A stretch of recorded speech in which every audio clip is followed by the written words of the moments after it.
Okay. Does that sound good? No. Not so much. How many of you are like, if you're Sarah at that point, like, really, Abraham? Really? Well, I'm a Regis Jesuit grad myself. I graduated back in the year 2005, so I'm actually coming up on my 10-year reunion this coming summer. And I had such a great experience here. The idea of the brotherhood, the relationships that I formed here, the teachers that I had here, really inspired me to want to be a teacher. To some extent, I fall after St. Ignatius' pride a little bit in that regard. I looked at my teachers and I saw what they were doing and was like, hey, I could do that. Now I realize how much work they put into those classes and those wonderful lessons. And so I realized I have a lot to live up to still.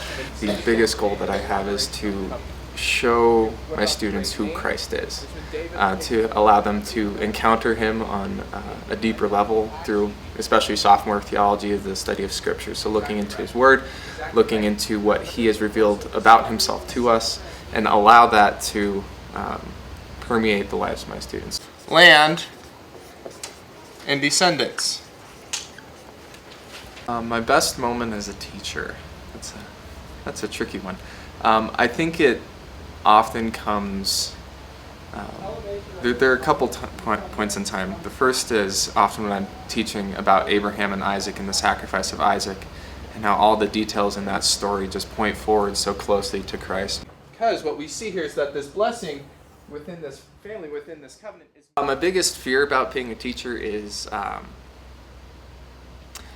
presenting those truths, those stories in such a way that they're not engaging. It's meant to be worldwide.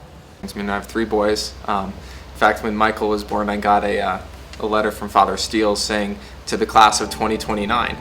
At that point, he was not quite yet 2 weeks old, and so it's a lot to take in at one time thinking about Michael in high school, but I'd love for them to be able to come here to enjoy the community, to become a part of the brotherhood, to go through a lot of the same experiences that I had, and to be able to have that common element between our upbringing. So.